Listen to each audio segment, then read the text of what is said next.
రాష్ట్రంలో విద్యార్థుల సంఖ్యకు అనుగుణంగా ఉపాధ్యాయుల బదిలీ ప్రక్రియ చేపట్టనుంది రాష్ట్ర ప్రభుత్వం. పాఠశాల విద్యా బోధనలో నాణ్యతా ప్రమాణాలు పెంచేలా ఉపాధ్యాయ బదిలీల ప్రక్రియకు రూపకల్పన చేయనుంది. 0 నుంచి 19 వరకు విద్యార్థులున్న పాఠశాలకు ఒక టీచర్, 20 నుంచి 60 మంది స్టూడెంట్స్ ఉన్న స్కూల్కి 2 టీచర్లు, 61 నుంచి 90 వరకు విద్యార్థులున్న స్కూల్కు 3 ఉపాధ్యాయులు ఉండేలా గత సర్కార్ జీవో జారీ చేసింది. అయితే విద్యార్థుల సంఖ్య, వారికి మెరుగైన విద్యా బోధనను దృష్టిలో ఉంచుకొని తాజాగా ఆయా స్కూళ్లకు పోస్టులను కేటాయించింది రాష్ట్ర ప్రభుత్వం. 1 నుంచి 10 మంది విద్యార్థులున్న పాఠశాలకు ఒక టీచర్, 11 నుంచి 40 వరకు విద్యార్థులున్న పాఠశాలకు 2 కేటాయించింది ప్రభుత్వం. 41 నుంచి 60 మంది విద్యార్థులున్న పాఠశాలకు 3, 61కి పైన విద్యార్థులున్న ఆ స్కూల్కు మంజూరైన అన్ని పోస్టులు భర్తీ చేసేలా వెబ్ ఆప్షన్లు కేటాయించింది.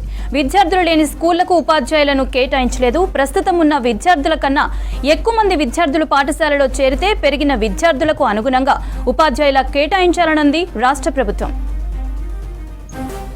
రాష్ట్రంలో విద్యార్థుల సంఖ్యకు అనుగుణంగా ఉపాధ్యాయుల బదిలీ ప్రక్రియ చేపట్టనుంది రాష్ట్ర ప్రభుత్వం. పాఠశాల విద్యా బోధనలో నాణ్యతా ప్రమాణాలు పెంచేలా ఉపాధ్యాయ బదిలీల ప్రక్రియకు రూపకల్పన చేయనుంది. 0 నుంచి 19 వరకు విద్యార్థులున్న పాఠశాలకు ఒక టీచర్, 20 నుంచి 60 మంది స్టూడెంట్స్ ఉన్న స్కూల్కి 2 టీచర్లు, 61 నుంచి 90 వరకు విద్యార్థులున్న స్కూల్కు 3 ఉపాధ్యాయులు ఉండేలా గత సర్కార్ జీవో జారీ చేసింది. అయితే విద్యార్థుల సంఖ్య, వారికి మెరుగైన విద్యా బోధనను దృష్టిలో ఉంచుకుని తాజాగా ఆయా స్కూళ్లకు పోస్టులను కేటాయించింది రాష్ట్ర ప్రభుత్వం. 1 నుంచి 10 మంది విద్యార్థులున్న పాఠశాలకు ఒక టీచర్, 11 నుంచి 40 వరకు విద్యార్థులున్న పాఠశాలకు 2 కేటాయించింది ప్రభుత్వం. 41 నుంచి 60 మంది విద్యార్థులున్న పాఠశాలకు 3, 61కి పైన విద్యార్థులున్న ఆ స్కూల్కు మంజూరైన అన్ని పోస్టుల భర్తీ చేసేలా వెబ్ ఆప్షన్లను కేటాయించింది. విద్యార్థులు లేని స్కూళ్లకు ఉపాధ్యాయులను కేటాయించలేదు.